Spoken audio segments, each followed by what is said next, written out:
Hello and welcome. I'm Charlie, and as you can see, I'm a giant tortoise. My home is a small but unique group of islands in the Pacific, 1,000 kilometers west of South America. People find the islands fascinating, but at the same time somewhat uncanny, sometimes even unreal, due to their volcanic origin, which you would think would make them uninhabitable. But in fact, they're teeming with life. The Galapagos Islands. Despite the seemingly inhospitable living conditions, you'll find life everywhere, because we have learned to adapt to these conditions. I'd like to introduce you to some of the most interesting creatures who live on the Galapagos Islands. For instance, the Galapagos sea lion. Yes, we'll come back to you later. We don't want to disturb your snooze. This is the famous Galapagos land iguana.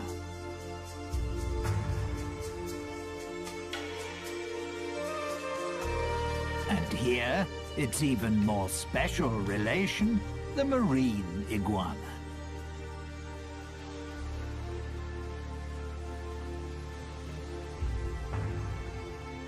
The very colourful red rock crab, and the white-tip reef sharks. But the islands don't just consist of rock and lava. Thanks to the rainy season, numerous plants thrive here, providing a habitat for other creatures. For example, the brown pelican.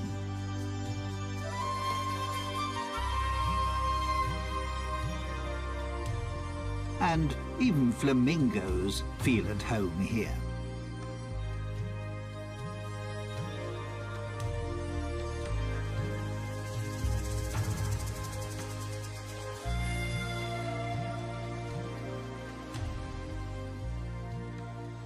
The Spanish, who, incidentally, by chance, discovered the islands in 1535, named them after me. Obviously because I impressed them so much. After all, I am a fine specimen. But first, let me tell you more about the remarkable reptiles on this group of islands. Here we see a prickly pear cacti growing in crevices in the lava. They provide food for the yellow land iguana.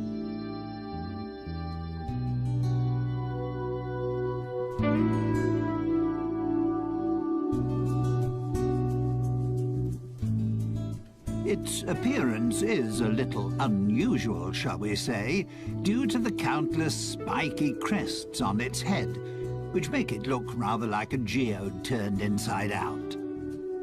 The fact that the female land iguana uses the hot volcanic sand to hatch the clutch of 3 to 12 eggs she has laid is the reason why land iguanas are mainly found on Fernandina.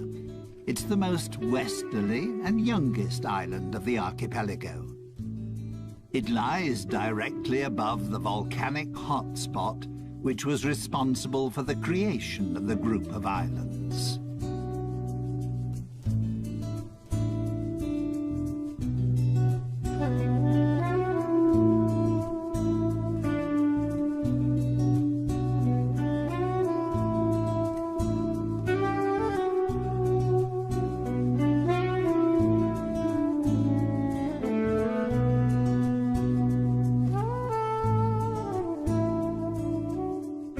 Because the 13 main islands of the archipelago have widely differing characteristics and diverse living conditions, some species have developed subspecies on the different islands.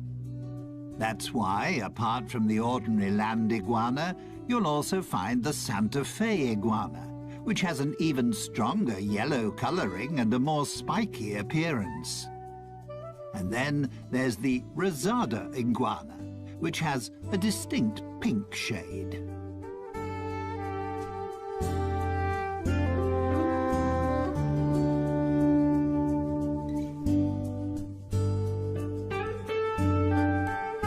The male land iguana marks his territory by sitting on a rock in full view of everyone.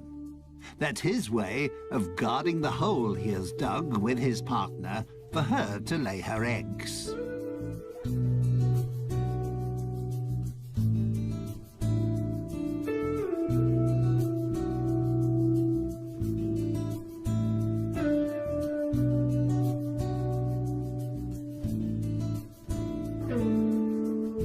This is a relation of the land iguana, the marine iguana.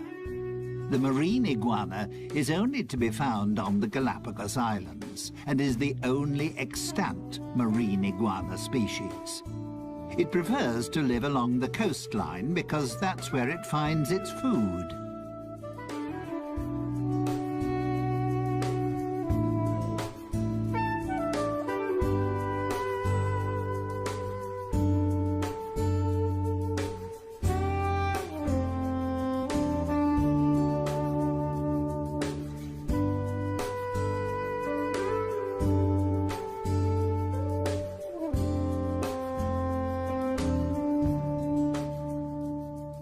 It feeds mainly on algae and seaweed. The excess salt it takes in when feeding is excreted through special salt glands in its nostrils.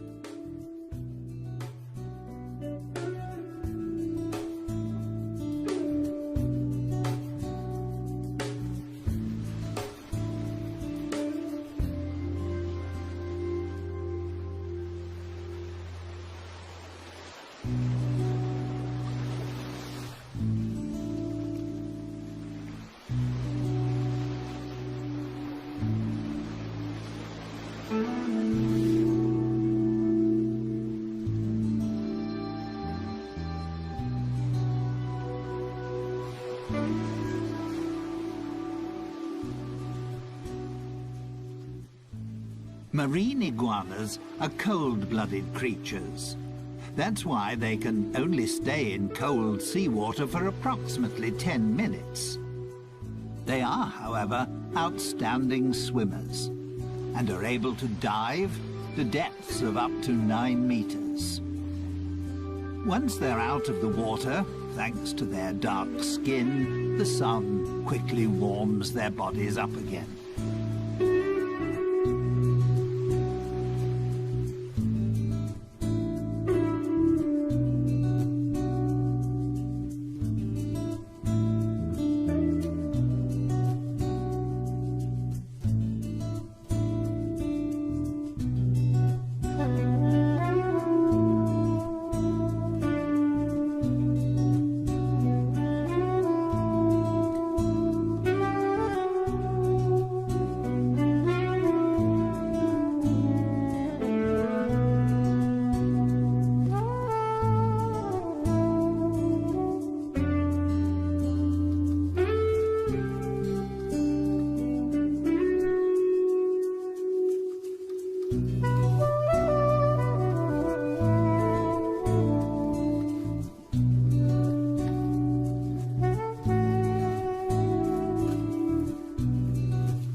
Minor scuffles amongst the marine iguanas to mark their territory are quite common. The main problem for them is the Galapagos hawk. Marine iguanas are the prey of choice when the hawk is feeding its young. And that just happens to coincide with the time when the marine iguanas retire inland to lay their eggs, making them an easy prey for the hawks.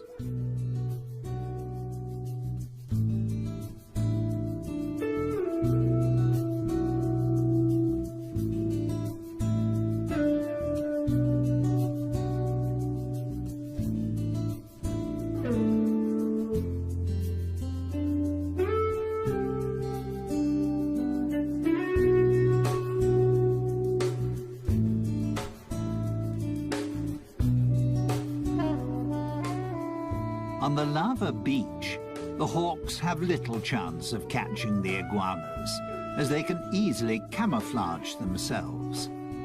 Due to their grey skin and dragon-like appearance, they're hard to distinguish amongst the rocks.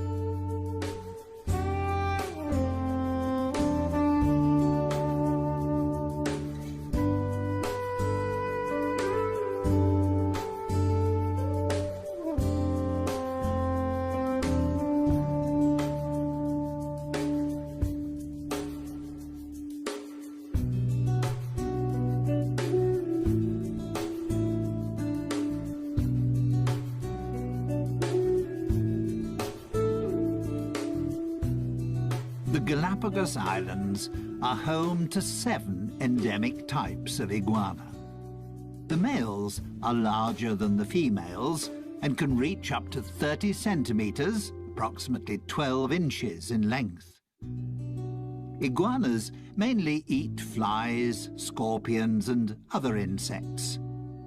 They have a symbiotic relationship with the sea lions because they free them of bothersome flies.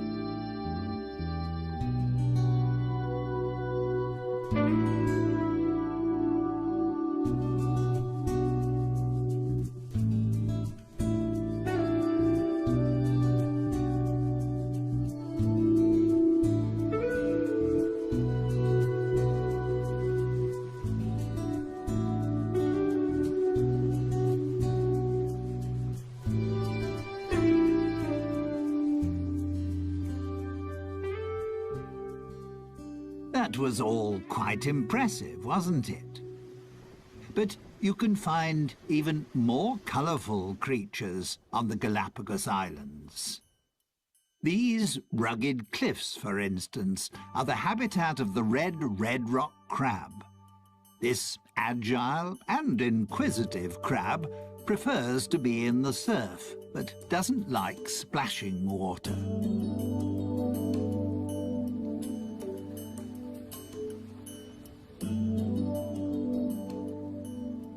Its main source of food is algae, which it gnaws off rocks, together with other marine organisms. But also the odd carcass which gets washed ashore is a welcome extra in its diet.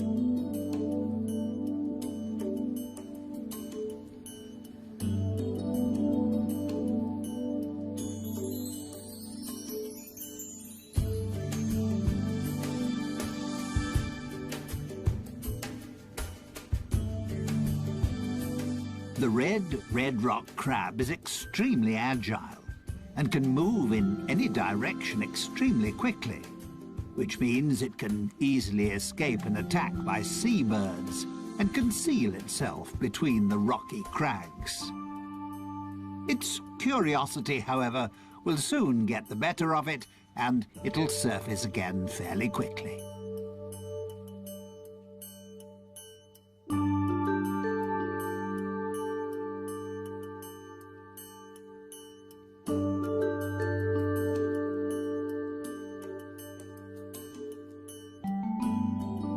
Young crabs have a black colouring, while more mature crabs have a brownish or reddish colouring.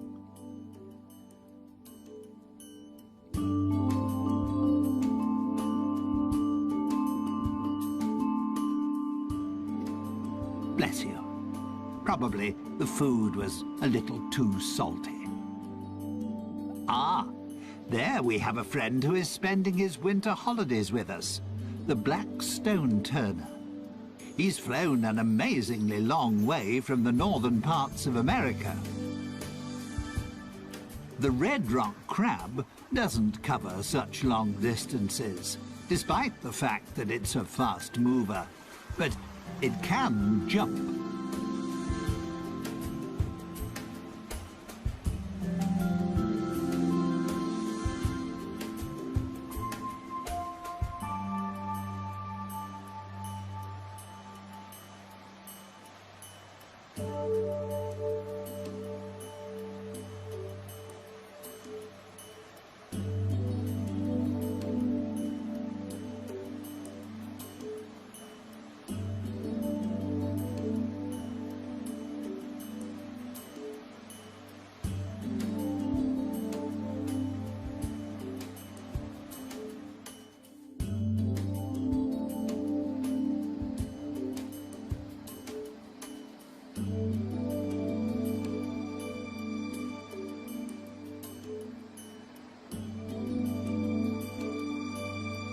The name red rock crab doesn't mean that nature has decided that all the crabs must be this colour. For instance, there are also yellow, pink and white examples. And this black one is perfectly camouflaged on the lava rocks.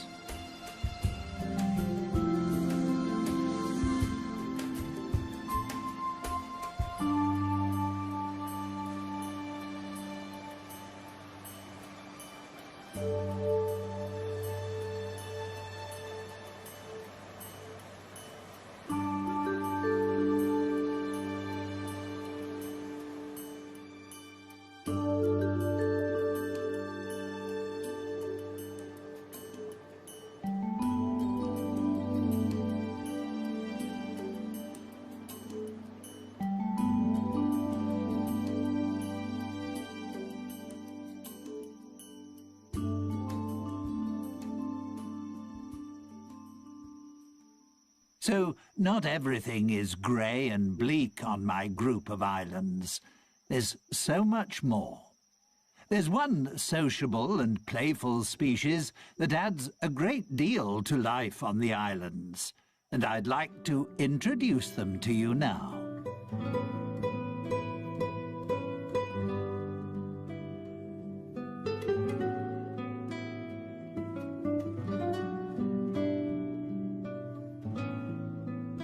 The Galapagos sea lions. You'll find them on virtually all the islands of the archipelago, just like their smaller relations, the Galapagos fur seals. Although they enjoy spending most of their time in water, you can frequently find them on land. To protect themselves against too much sun, they seek out the shade in natural caves or under cliffs. They cool down in tidal pools or in the sea. One of the favourite spots of the Galapagos sea lion is the leeward northern shore of the oldest and most southerly island, Hispaniola.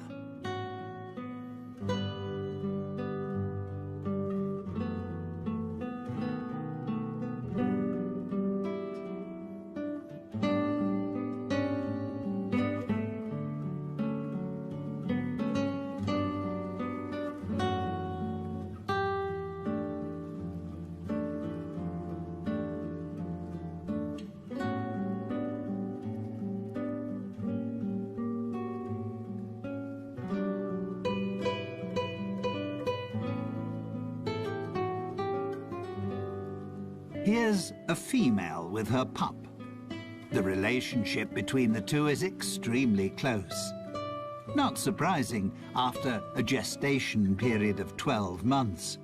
And she will continue to breastfeed it for another few months.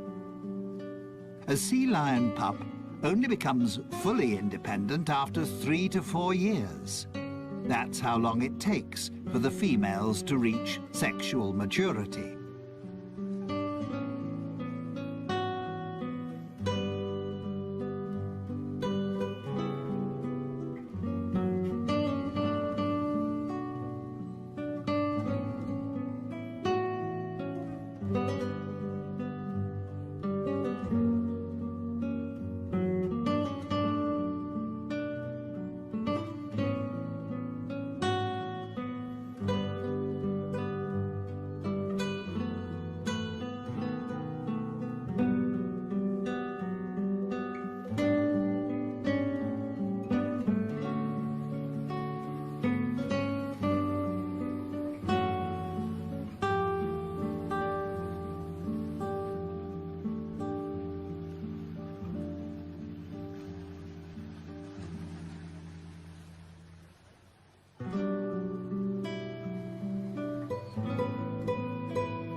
Males only reach sexual maturity after 7 or 8 years, and then have to fight fiercely for their own territory.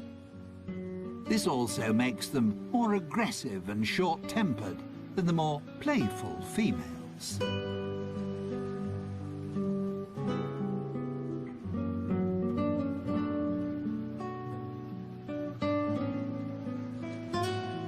It's not surprising that male sea lions are constantly fighting for their territory and trying to find a mate, because there are far fewer of them.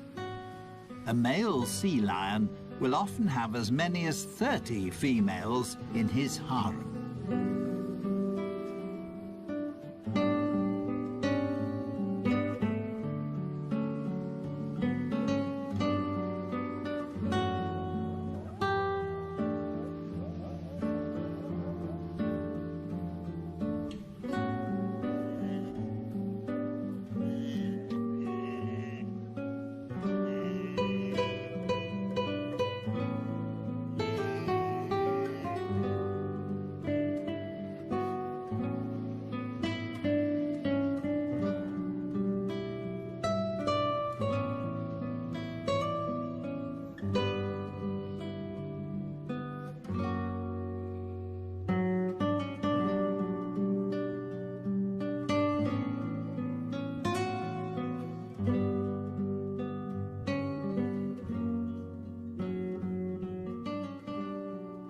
Sea lions don't always have beautiful, dense, dark brown fur.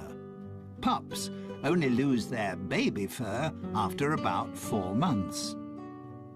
Initially, they also can't swim. They learn to swim, together with other pups, in calm bays. Only when they can swim properly do they follow their mothers out to sea. The young animals play with one another, while their mothers hunt for fish. They won't hunt for food on their own until they're a couple of years old.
Male sea lions can weigh up to 250 kilograms. Females, roughly 100 kilograms.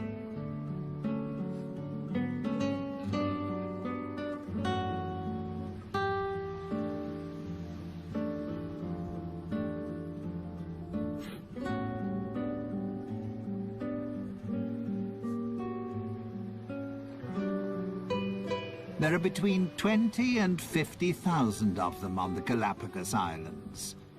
The reason for the huge difference in numbers is partly due to a weather phenomenon, El Niño. It occurs in irregular cycles and in different degrees of severity. The results, however, can occasionally be disastrous.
The arrival of El Niño signals a decrease in the cold Humboldt current, which can even cease completely. The temperature of the seawater rises, causing plankton and small fish to die. This disrupts the food chain, because seabirds and fish can't find sufficient food. Their only chance is to leave the area if they want to escape their sad fate.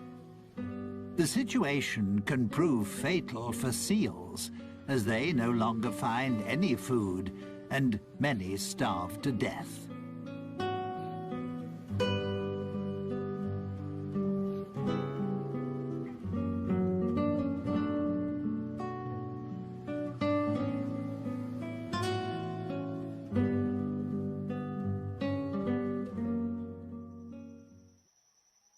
Before I introduce you to my family, and a couple of other Galapagos inhabitants, let me show you the islands in a little more detail.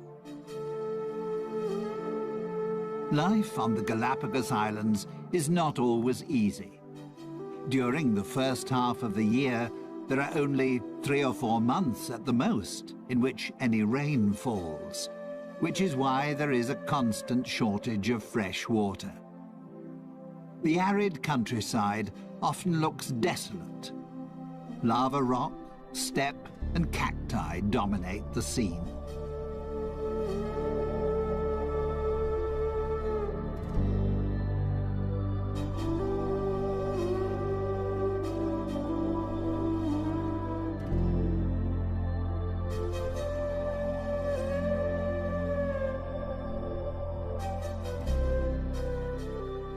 The Galapagos Islands are of volcanic origin.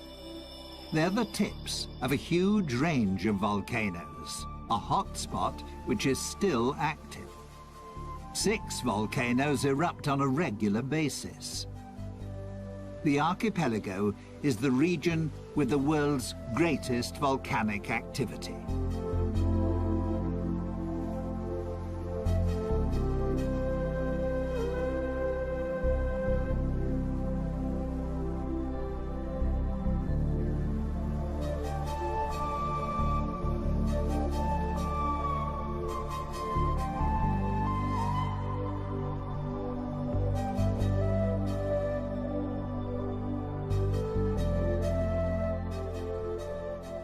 And there is another special feature.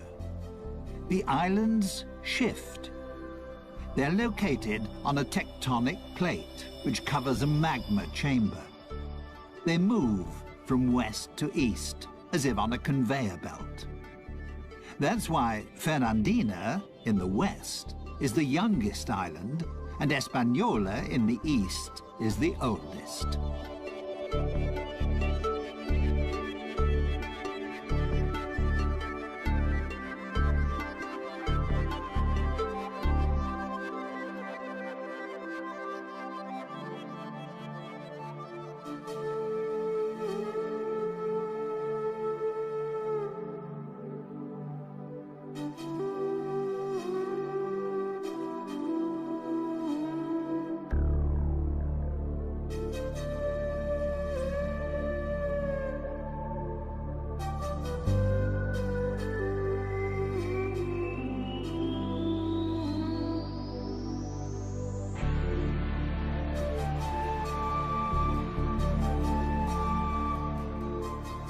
Once the rainy season starts, the islands burst into life. Most of the flowers are a shade of yellow, because there is only one type of bee on the islands, which is responsible for pollination, the Galapagos wood bee. Most likely, the flowers have adapted themselves to its preferred color.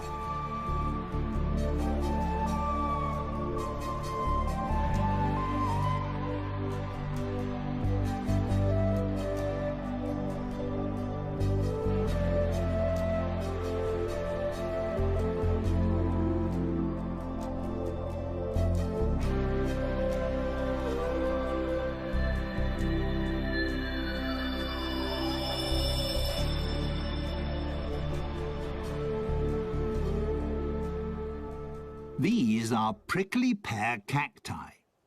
They are propagated by the Galapagos rat, which feeds on their seeds. The hard shell of the seeds is crushed during digestion, and after being excreted, the seeds start to germinate. These extremely hardy plants store nutrients that provide food for other creatures. The iguanas certainly have no fear of their thorns, and also for my fellow tortoises, they provide a welcome change to grass.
Apart from the 13 main islands, there are hundreds of small islands and outcrops.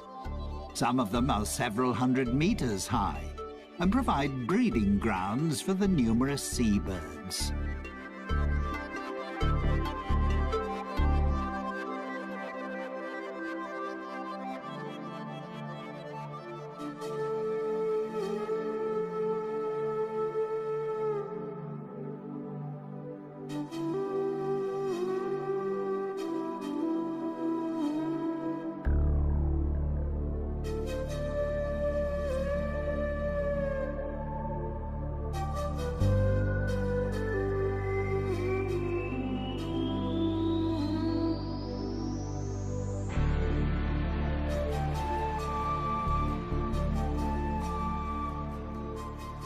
The Galapagos Islands were made famous by Charles Darwin, who discovered certain aspects of life here that formed the basis for what was to become his theory of evolution. During his worldwide voyage, he visited 4 of the islands in 1835. He was fascinated by the diversity of life on the seemingly uninhabitable islands. He also found that there were tortoises on the island which had slight variations in the shape of their shells. He noted, too, that there were various types of mockingbirds on the different islands. The term adaptive radiation goes back to Darwin.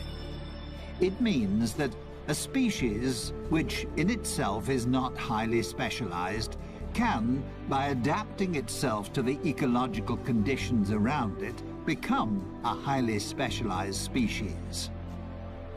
That also involves using diverse, previously unused ecological niches. Or, to put it another way, my fellow species, and many other creatures, have adapted to the special conditions pertaining on the island on which they found themselves, and, in the process, mutated into a new species.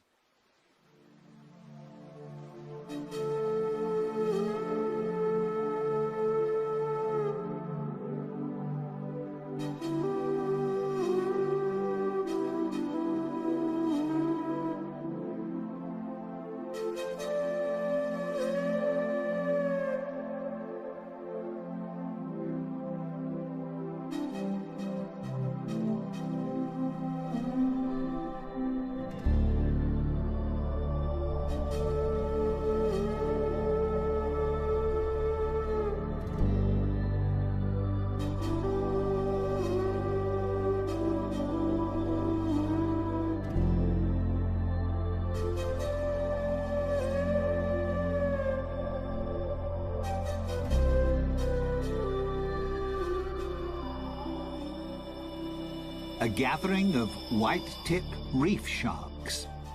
They can be recognized easily by their white-tipped dorsal fin and tail. At the moment, they're resting after hunting for fish, crustacea, and cephalopods. Come nighttime, they'll become active again.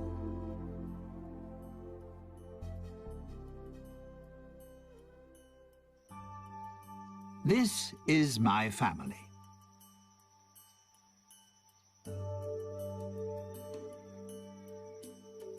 We giant tortoises are the largest of our fellow species living in the world today.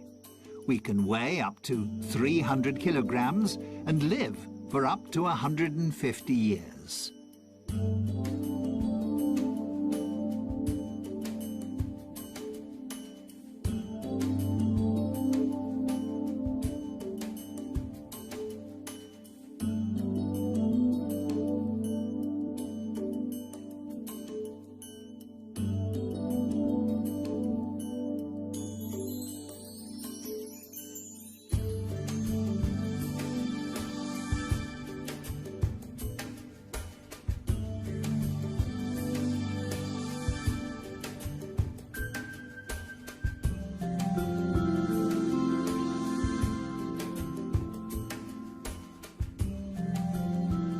Some of my relations don't have a dome-shaped shell, but rather a more saddle-shaped one. The front end is bowed upwards. That's particularly useful when you need to raise your head up to reach taller plants. Most of my relations on the eastern islands have saddle-shaped shells because the plants there grow considerably higher.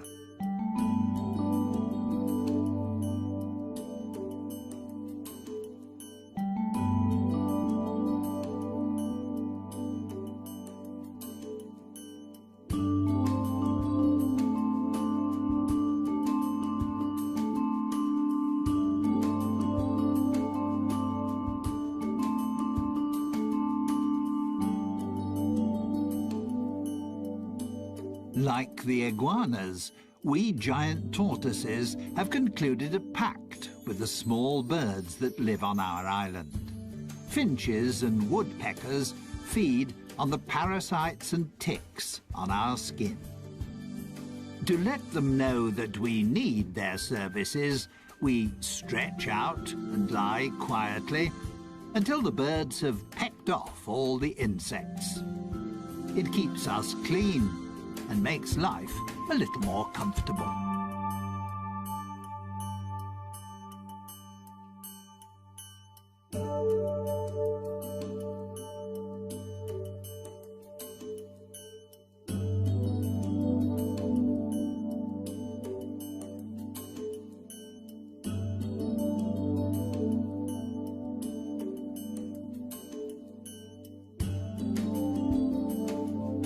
Our diet consists of grass, herbs, climbing plants, and berries. If our shells allow it, and we can stretch far enough, we also enjoy the juicy fruit of the prickly pear cacti.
Incidentally, our bodies are so large because they also act as a reservoir.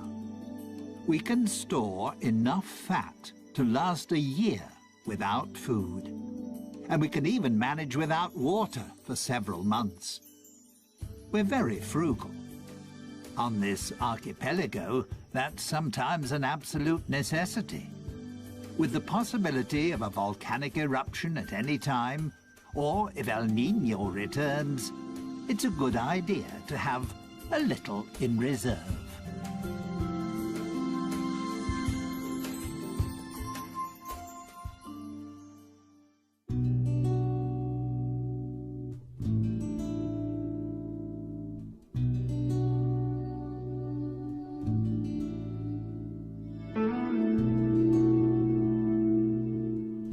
Well, that was my family. They're nice, aren't they? Finally, I'd like to introduce you to some feathered inhabitants of the islands. They're as colourful as they are talkative.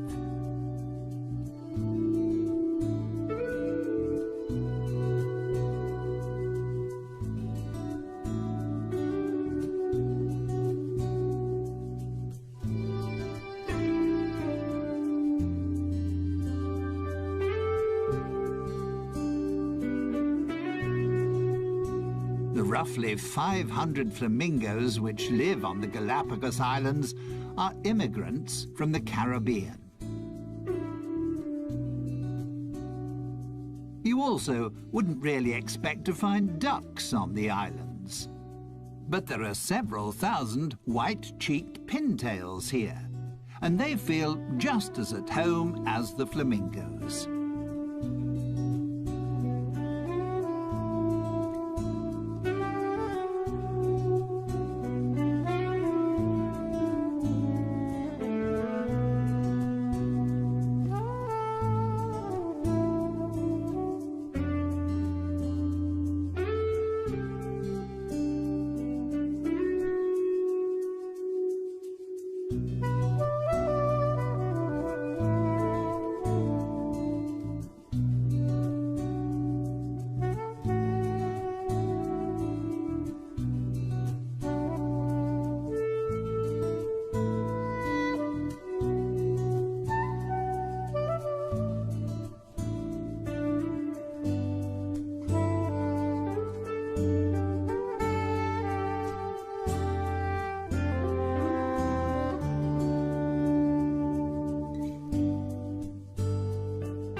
The lava heron is just one member of the heron family that has made its home here.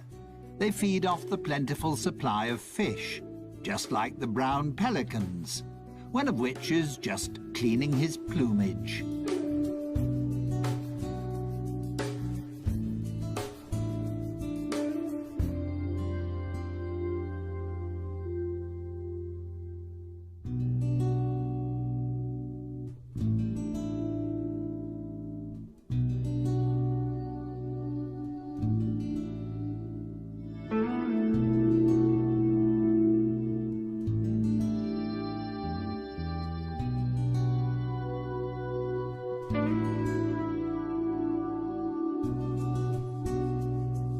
Galapagos albatross is the largest bird on the islands, with a wingspan of 2 meters.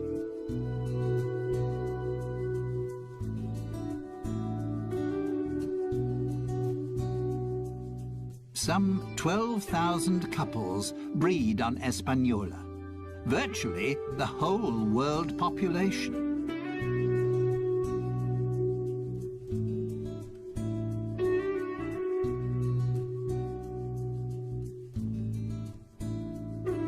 Here we have the pirates amongst the birds, a female frigate bird.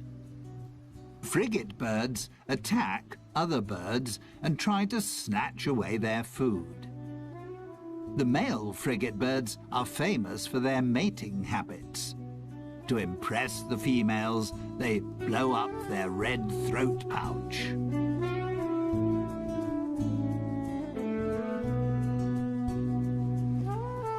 Someone else who appreciates the cold waters of the Humboldt and Cromwell currents is the Galapagos penguin. Due to various environmental influences, such as El Niño, as well as numerous natural enemies, like the sea lions and Galapagos hawk, they are now an endangered species.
Standing 1.20 meters tall, the great blue heron is one of the largest herons in North America.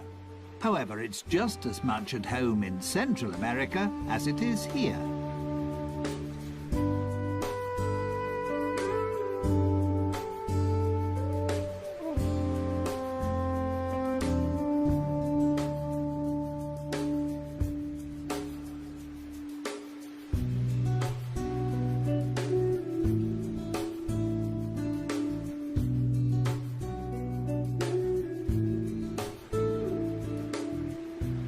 Stalking the beach, on the lookout for fishes, crabs or algae, is a dusky gull. With just 300 to 400 couples, it's one of the smallest gull species in the world and endemic to the islands.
I hope you enjoyed our little excursion around my homeland.